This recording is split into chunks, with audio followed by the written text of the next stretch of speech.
আপনার বাচ্চা চাউমিন খাওয়ার জন্য ভীষণ বায়না করছে, ঘরে চাউমিন নেই, আটা কিংবা ময়দা কোনোটি কি আছে? চলুন সেটি দিয়েই ঝটপট 5 মিনিটের মধ্যে দোকানের মতো পারফেক্ট চাউমিন বানানো যাক। তার জন্যে প্রথমেই একটি পাত্রে মেজারিং কাপের 1 কাপ ময়দা নিয়েছি। আপনারা চাইলে কিন্তু আটা দিয়েও চাউমিন তৈরি করতে পারেন। সামান্য পরিমাণে একটু নুন দিলাম, অল্প অল্প পরিমাণে জল দেব আর একটি ব্যাটার তৈরি করব। তো অল্প অল্প করে জল দিতে হবে, একবারে অনেকটা দেব না, তাহলে ব্যাটার পাতলা হয়ে যেতে পারে, আর পাতলা হলে কিন্তু চাউমিন ঠিকঠাক তৈরি হবে না। তো এখানে আমি মেজারিং কাপের 1 কাপ ময়দার জন্যে সমান পরিমাণে জল, অর্থাৎ মেজারিং কাপের 1 কাপ জল নিয়েছি। আর ব্যাটারটা দেখে নেবেন এইরকমটা হয়েছে। তো এবার এই ব্যাটার আমি একটি প্যাকেটের মধ্যে ঢেলে নেব। তো এখানে আমি একটি দুধের প্যাকেট নিয়েছি, এক সাইডে এরকম করে কেটে নিয়েছি। এবার এই প্যাকেটের মধ্যে আমি এই ব্যাটার ঢেলে নিচ্ছি। আপনারা যে কোনো প্যাকেট ইউজ করতে পারেন, তবে দুধের প্যাকেটগুলি কিন্তু খুবই সফট হয় আর এতটাই স্ট্রং থাকে যে ফেটে যাওয়ার কোনো চান্স নেই। তো আমি দুধের প্যাকেটেই কিন্তু এই চাউমিনগুলি তৈরি করব।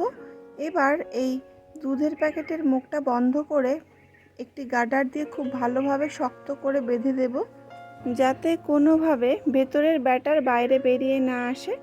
তো এই সময় বলে রাখি, যদি আমার ভিডিও আপনাদের ভালো লেগে থাকে তাহলে প্লিজ ভিডিওটি লাইক করবেন, চ্যানেলটিকে সাবস্ক্রাইব করে পাশে থাকবেন। এবার দেখুন, এক কোণাতে খুব অল্প পরিমাণে একটু কেটে ছিদ্র করে নেব। তো এদিকে একটি কড়াই বসিয়ে দিয়েছি। কড়াই হালকা গরম হলে আমি এভাবে সার্কেল করে ঘুরিয়ে ঘুরিয়ে দেখুন ব্যাটার দিয়ে দিচ্ছি।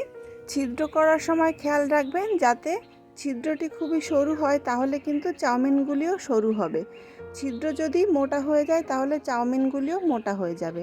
তো দেখুন, ব্যাটার দেওয়ার সাথে সাথে কয়েক সেকেন্ডের মধ্যে কিন্তু চাউমিন রেডি। যখন দেখবেন ব্যাটার সাদা হয়ে এসছে তখন বুঝতে হবে যে চাউমিন সম্পূর্ণ রেডি। তো এবার আবারও আরেকবার দেখাচ্ছি, দেখুন এভাবে আমি ঘুরিয়ে ঘুরিয়ে ব্যাটার দিয়ে নিয়েছি, আর কয়েক সেকেন্ড রাখলেই কিন্তু চাউমিন রেডি। এভাবে একটি স্টিকের সাহায্যে তুলে নিলাম। এইভাবেই আমি সব চাউমিনগুলি একে একে তৈরি করে নিয়েছি। বানাতে যেমন সহজ আর খেতেও কিন্তু দারুণ। দোকানের থেকে কোনো অংশে কিন্তু এই চাউমিন কম নয়। আর এরপর চাউমিন রান্না করার সময় কিন্তু সিদ্ধ করার কোনো ঝামেলা নেই। তো অবশ্যই ময়দা কিংবা আটা দিয়ে আপনার বাচ্চাকে ঝটপট এভাবে চাউমিন বানিয়ে তাকে খুশি করতে পারেন। তো হাতে যদি 5 মিনিট সময় থাকে তাহলে কিন্তু অবশ্যই এই রেসিপি আপনারা তৈরি করতে পারেন। তবে আজকের মতো রেসিপিটি এই পর্যন্তই। কেমন লাগলো অবশ্যই জানাবেন, ভালো লাগলে লাইক করবেন আর চ্যানেলটিকে সাবস্ক্রাইব করে পাশে থাকবেন।